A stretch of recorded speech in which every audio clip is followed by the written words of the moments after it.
Hello, నేను సిఎస్రావు. కేంద్ర ప్రభుత్వ ఉద్యోగులకు, పెన్షనర్లకు పండగ లాంటి న్యూస్. వచ్చే ఏడాది జనవరి నుంచి 8వ వేతన సంఘం సిఫారసుల మేరకు ఉద్యోగం ఆల్మోస్ట్గా జీతాలు డబుల్ కాబోతున్నాయి. ఉద్యోగులకు సంబంధించి 40 నుంచి 50% పెరిగేటువంటి అవకాశం ఉందని చెప్పి అంచనా వేస్తున్నారు. ఈ లబ్ధి సుమారుగా 1,19,00,000 మందికి కలగబోతుంది. వీళ్ళల్లో ప్రభుత్వ ఉద్యోగులు సుమారుగా 53 లక్షలు అలా ఉంటే, పెన్షనర్లు ఎక్కువగా ఉన్నారు, 60 లక్షలు పైగా ఉన్నారు. అంటే ఉద్యోగుల కంటే కూడా పెన్షనర్లు ఎక్కువగా ఉన్నారు. వీళ్ళకి బెనిఫిట్ కలగబోతుంది. ఫిట్మెంట్, సిపిసి ఫిట్మెంట్ ఇప్పటికన్నా కూడా పెంచబోతుంది. ఫిట్మెంట్ పెంచబోతుంది. ప్రస్తుతం ఉన్నటువంటి ఫిట్మెంట్ని పెంచితే ప్రాథమిక వేతనం బేసిక్స్ పెరగబోతున్నాయి. 40,000 నుంచి 50,000 వరకు పెరిగి 40% నుంచి 50% వరకు పెరగబోతుంది అనేటువంటి అంచనా వేస్తూ ఉన్నారు. ఇటీవల కాలంలో ఢిల్లీలో ఒక సమావేశం కూడా జరిగింది. ఆ సమావేశంలో ఆర్థిక శాఖతోటి జరిగినటువంటి సమావేశంలో ప్రాథమికంగా 8వ వేతన సంఘం సిఫారసుల మేరకు జీతాలను పెంచేదానికి ఒప్పుకున్నారు కేంద్ర ప్రభుత్వం. దీంతో భారీగా జీతాలు పెరగబోతున్నాయి కేంద్ర ప్రభుత్వ ఉద్యోగులకు. ఇక కేంద్ర ప్రభుత్వ ఉద్యోగులకు జీతాలు పెరగగానే ఇమీడియట్గా రాష్ట్ర ప్రభుత్వాలకు సంబంధించినటువంటి ఉద్యోగ సంఘాలు కానీ ఉద్యోగులు కానీ ఖచ్చితంగా రాష్ట్ర ప్రభుత్వాల మీద ఒత్తిడి తీసుకొచ్చేటువంటి అవకాశం ఉంది. ఇప్పటికే పిఆర్సీ అడుగుతున్నారు 2 రాష్ట్రాల్లో, అటు తెలంగాణలో ఇటు ఆంధ్రప్రదేశ్లో. పిఆర్సీ వేయండి, పిఆర్సీ వేసి మాకు జీతాలు పెంచండి అని చెప్పి డిమాండ్ చేస్తున్నారు. ఇప్పుడు కేంద్ర ప్రభుత్వం 8వ వేతన సంఘం మేరకు ఫిట్మెంట్ని పెంచి జీతాలను 40 నుంచి 50% పెంచితే కనుక రాష్ట్ర ప్రభుత్వ ఉద్యోగులు రాష్ట్ర ప్రభుత్వాల్ని నిలబడనివ్వు, పడగొడతాం, నిలబెడతాం అనేటువంటి నినాదం మళ్ళీ వచ్చేటువంటి అవకాశం లేకపోలేదు. ఒక రకంగా చెప్పాలంటే ఆర్థికంగా సంక్షోభంలో ఉన్నటువంటి రాష్ట్ర ప్రభుత్వాలకు ఇది ఒక అణుబాంబు లాంటి వార్త. కేంద్ర ప్రభుత్వం మాత్రం చూసాయిగా కేంద్ర ఆర్థిక శాఖ ఈ 8వ వేతన సంఘం సంబంధించినటువంటి వేతనాలు ఇచ్చేదానికి సుముఖంగా ఉన్నాయని చెప్పి తెలుస్తుంది. దాని ప్రకారం నేను నా దగ్గర ఉన్నటువంటి సుమారుగా డేటాను మీకు వేసి చూపిస్తాను. యాక్చువల్గా ప్రభుత్వ ఉద్యోగులు 36 లక్షల మంది ఉన్నారు. 14 లక్షల మంది ఈ రక్షణ శాఖకు సంబంధించినటువంటి ఉద్యోగులు ఉన్నారు. సో వీళ్ళు లెక్క చూస్తే కనుక మనకి ఉద్యోగులు వచ్చేసి మొత్తం పెన్షన్లు కానీ లేదంటే ఉద్యోగులు కానీ 1,19,00,000 మంది ఉన్నారు. 1,19,00,000 మంది ఉన్నారు ఉద్యోగులు కానీ పెన్షన్లు కానీ. సో వీళ్ళల్లో మనకు ఉద్యోగులు వచ్చేసి 36.57 లక్షలు, అంటే సుమారుగా 36 లక్షలు, 30 అనుకోండి. ఇక రక్షణ శాఖకు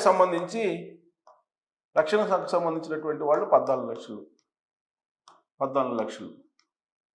వెరసి 51 లక్షలు ఉన్నారు ఉద్యోగులు. 51 లక్షలు ఉన్నారు. ఇక పెన్షనర్లు వచ్చేసి ఉద్యోగ పెన్షనర్లు వచ్చేసి 33.91 లక్షలు ఉన్నారు, అంటే సుమారుగా 34 లక్షలు. అదే రక్షణ శాఖకు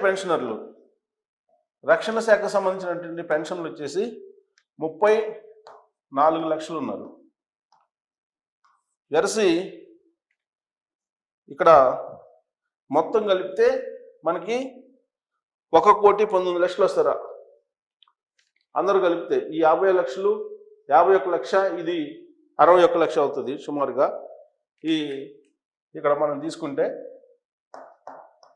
67.91, అంటే 68 లక్షలు వేసుకోండి. ఇక్కడ ఈ 68 లక్షలు ప్లస్ ఈ 51 మొత్తం కలిపి 1,19,00,000 మంది ఉన్నారు. వీళ్ళందరికీ ఫిట్మెంట్ ప్రస్తుతం 2.8 నుంచి 2.28 నుంచి ఇప్పుడున్నటువంటి ఫిట్మెంట్ 2.28 నుంచి 2.86కి పెంచే అవకాశం ఉంది. 2.86కి ఫిట్మెంట్ని. ఈ ఫిట్మెంట్ 2.28 నుంచి 2.86కి పెంచితే కనుక ప్రాథమిక వేతనం, బేసిక్ శాలరీ, ప్రాథమిక వేతనం ఎంత ఉంటుంది అంటే ఇది ఫిట్మెంట్ సిపిసి 2.8 నుంచి 2.86 పెరిగితే ప్రాథమిక వేతనం 46,600 నుంచి 57,200 అయ్యే అవకాశం ఉంది. ఇది ఈ లెక్క వేస్తున్నారు. సో భారీగా జీతాలు పెరగబోతున్నాయి అనేది క్లియర్గా అర్థమవుతుంది. ఇది కాకుండా వీళ్ళు ఏమడుగుతున్నారంటే ఇటీవల కాలంలో కేంద్ర ఆర్థిక సంఘంతో జరిగినటువంటి సమావేశంలో కేంద్ర ప్రభుత్వ ఉద్యోగులు, కేంద్ర ప్రభుత్వ ఉద్యోగ సంఘాలు కరోనా సమయంలో 2020-21 ఆ ప్రాంతంలో దాదాపు 18 నెలల పాటు డిఏలు అలాగే డిఏలు అవి ఇవ్వలేదు, డిఆర్లు ఇవ్వలేదు, డిఏలు అలాగే డిఆర్లు ఇవి ఇవ్వలేదు. డిఆర్లు ఇవి ఈ 18 నెలల పాటు డిఆర్లు కూడా ఇవ్వాలని అడుగుతున్నారు. దీన్ని బట్టి ప్రభుత్వ ఉద్యోగులు, కేంద్ర ప్రభుత్వ ఉద్యోగులు కానీ రాష్ట్ర ప్రభుత్వ ఉద్యోగులు కానీ వాళ్ళ ఆలోచన ఏ విధంగా ఉంటుంది అనేది మీరు అర్థం చేసుకోండి. కరోనా సమయంలో డిఆర్లు మాకు పెండింగ్ ఉన్నాయి, దాదాపు 18 నెలల పాటు అవి మాకు ఇవ్వండి అని చెప్పి కేంద్ర ప్రభుత్వం మీద ఒత్తిడి తీసుకొస్తున్నారు వాళ్ళు. అంటే ఆ 2 సంవత్సరాలు ప్రభుత్వ ఉద్యోగులకి ఆఫీసులు లేవు. ఏవో కొన్ని డిపార్ట్మెంట్లు, అత్యవసర డిపార్ట్మెంట్లు తప్పితే ప్రభుత్వ ఉద్యోగులు ఆల్మోస్ట్ ఉద్యోగాలకు దూరంగా ఇళ్లలోనే ఉన్నారు. అయినా కానీ డిఆర్లు ఇవ్వాలని చెప్పి డిమాండ్ చేస్తున్నారు. కేంద్ర ప్రభుత్వం, కేంద్ర ఆర్థిక శాఖ నో అని చెప్పేసింది. దానికి కారణం ఏంటంటే ఆ సంవత్సరాల్లో ఆర్థిక పరిస్థితి బాగాలేదు కాబట్టి డిఆర్లు ఆ 18 నెలలకు మేము ఇవ్వలేము అని చెప్పారు. అసలు అడగడానికైనా అర్థం ఉండాలి కదా. ఎలా అడుగుతారు? చేయనటువంటి పనులకి డిఆర్లు ఎలా అడుగుతారు? 18 నెలల పాటు పని లేదు, కరోనా లేదు, మొత్తం స్తంభించిపోయింది జనజీవనం, తినడానికి తిండి లేదు చాలామందికి, కానీ వాళ్ళు డిఆర్లు అడుగుతూ ఉన్నారు. సో అందుకే కేంద్ర ప్రభుత్వం, కేంద్ర ఆర్థిక శాఖకు సంబంధించినటువంటి సమావేశంలో వాళ్ళు కోరినటువంటి కోరిక ఏదైతే ఉందో దానికి నో చెప్పారు. ఇక ఈ ఫిట్మెంట్కి సంబంధించి దీనికి ఒప్పుకున్నారని చెప్పి తెలుస్తుంది. 2.28 నుంచి 2.86 ఈ ఫిట్మెంట్స్ పెంచడానికి ఒప్పుకున్నారని తెలుస్తుంది. ఇది కనుక ఇంప్లిమెంట్ అయితే ఖచ్చితంగా అవుతుందని చెప్పి అంటున్నారు. కేంద్ర ప్రభుత్వం కూడా సూచనగా అంగీకరించిందని చెప్తున్నారు. 2026 అంటే వచ్చే ఏడాది జనవరి నుంచి కేంద్ర ప్రభుత్వ ఉద్యోగులకి బేసిక్ శాలరీ 46,600 నుంచి 57,200 కాబోతుంది. సో కాబట్టి రాబోయేటువంటి రోజుల్లో కేంద్ర ప్రభుత్వ ఉద్యోగులు పండుగ చేసుకోబోతున్నారు 8వ వేతన సంఘం. సో భారత ప్రభుత్వం ఉద్యోగులకి పండుగ లాంటి న్యూస్ చెప్పబోతుంది. దీన్ని రాష్ట్ర ప్రభుత్వాలు ఇప్పటికే తెలుసుకుని ఉన్నాయి. రాష్ట్ర ప్రభుత్వాలకు సంబంధించిన ఉద్యోగ సంఘాలు కానీ, రాష్ట్ర ప్రభుత్వాలకు సంబంధించినటువంటి ఎన్జిఓలు కానీ వీళ్ళందరూ తెలుసుకున్నారు. వాళ్ళు కూడా ఇప్పుడు పిఆర్సీకి డిమాండ్ చేస్తున్నారు, పాత బకాయిలు అడుగుతూ ఉన్నారు. ఆంధ్రప్రదేశ్లో ఇప్పటికే పాత బకాయిలు వసూలు చేస్తున్నారు. 6,500 కోట్లు ఆల్రెడీ వసూలు చేశారు. మరొక 20,000 కోట్ల రూపాయల బకాయిలు ఉన్నాయి. ఆ బకాయిలు కూడా మాకు ఇచ్చేసేయండి అని చెప్పి చంద్రబాబు నాయుడు గారి మీద ఇప్పుడు డిమాండ్ చేస్తున్నారు. అలాగే పిఆర్సీ వేయండి, మీరు పిఆర్సీ వేసి మాకు జీతాలు పెంచండి అని చెప్పి అడుగుతూ ఉన్నారు. ఖచ్చితంగా జీతాలు పెంచి తీరాల్సిందే అని చెప్పి చెప్తున్నారు. ఒకవైపు ఏమో ఆర్థిక పరిస్థితి ఆంధ్రప్రదేశ్ బాగాలేదని చెప్పి చెప్తున్నారు. మరో శ్రీలంక సంక్షోభంలోకి వెళ్ళిపోయే అవకాశం ఉందని అంటున్నారు. కానీ రాష్ట్రం ఏమైపోయినా పర్వాలే, దేశం ఏమైపోయినా పర్వాలా, మాకు పని లేకపోయినా పర్వాలా, మేము ఆఫీసులు ఊరకం ఇచ్చినా సరే మాకు జీతాలు కావాలి అనేటువంటి ధోరణులు డిఆర్లు అడిగారంటే మరి ప్రభుత్వ ఉద్యోగులకి దేశం పట్ల, రాష్ట్రాల పట్ల, ప్రజల పట్ల, సమాజం పట్ల ఎంత బాధ్యతగా ఉన్నారు అనేదానికి ఆ డిమాండ్ ఉదాహరణగా కనిపిస్తుంది. మరి కేంద్ర ప్రభుత్వం శాలరీస్ ఇంత పెద్ద ఎత్తున పెంచబోతుంది కాబట్టి మరి రాష్ట్ర ప్రభుత్వాలు కాముగుంటాయా, రాష్ట్ర ప్రభుత్వ ఉద్యోగులు కాముగుంటారా అని అంటే సమస్య లేదు, కాముగుండే పరిస్థితి లేదు. ఇప్పటికే తెలంగాణకు సంబంధించినటువంటి ఉద్యోగ సంఘాలు రేవంత్ రెడ్డి గారి దగ్గరికి వెళ్ళి ముఖ్యమంత్రి దగ్గరికి మా పిఆర్సీ సంగతి ఏంది, మా డిఎల్ సంగతి ఏంది, మా పెండింగ్ బకాయిల సంగతి ఏంది, మా డిఎల్ని పెంచండి, టీఎల్ని పెంచండి, ఇలాంటివన్నీ కూడా డిమాండ్లు చేస్తుంటూ ఆయన ఏమన్నారంటే నన్ను కోసినా కానీ ₹1 ఇవ్వలేనని చెప్పి అన్నారు.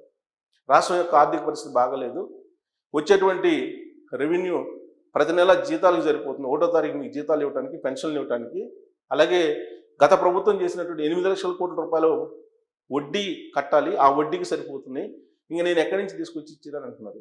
ఆ తరహాలో చంద్రబాబు నాయుడు గారు ఆంధ్రప్రదేశ్లో చెప్పలేకపోతున్నారు ఉద్యోగులకి. వాళ్ళకి పెండింగ్ బకాయిలు ఇస్తూ ఉన్నారు. మరోవైపు వాళ్ళ కోరికలు చాలా ఉన్నాయి. డబుల్ హెచ్ఆర్ఏలు, తర్వాత 5 days వర్కింగ్ డేస్, అలాగే వర్కింగ్ అవర్స్ తగ్గించడం, ఫ్రీ ట్రావెల్, ఇవన్నీ కూడా ఇంకా కంటిన్యూ చేస్తూ ఉన్నారు చంద్రబాబు నాయుడు గారు. మరి వాటిని ఎందుకు తీసేయట్లేదు? రాష్ట్రం ఆల్రెడీ విడిపోయి 10 సంవత్సరాలు దాటిపోయింది. ఉమ్మడి రాజధాని కూడా జూన్ 2వ తారీఖుకి అయిపోయింది, ఇంకా లేదు ఉమ్మడి రాజధాని. అయినప్పటికీ కూడా 2014 జూన్ 2వ తారీఖు అయిపోయింది ఉమ్మడి రాజధాని టైం కూడా 2024. సో అయినప్పటికీ కూడా ఇంకా కూడా వాళ్ళ బెనిఫిట్స్ ఇస్తూ ఉన్నారు. మాకు బెనిఫిట్స్ వద్దు, మా టైం అయిపోయింది కదా అని చెప్పేసి వాళ్ళు కూడా అంటలేదు. వస్తున్నటువంటి బెనిఫిట్స్ తీసుకుంటున్నారు, జీతాలు పెంచాలని డిమాండ్ చేస్తున్నారు. పని మాత్రం 10 గంటలు తగ్గించాలంటున్నారు. మరి సమాజం పట్ల వీళ్ళకు ఉన్నటువంటి చిత్తశుద్ధి ఏంటి? మరి ఈ తరహాలో కేంద్ర ప్రభుత్వం జీతాలు కనుక పెంచితే రాష్ట్ర ప్రభుత్వాలు రాబోయే రోజుల్లో ఏం చేయాలి అనే దాని మీద మీరు కామెంట్ చేయొచ్చు. Thank you.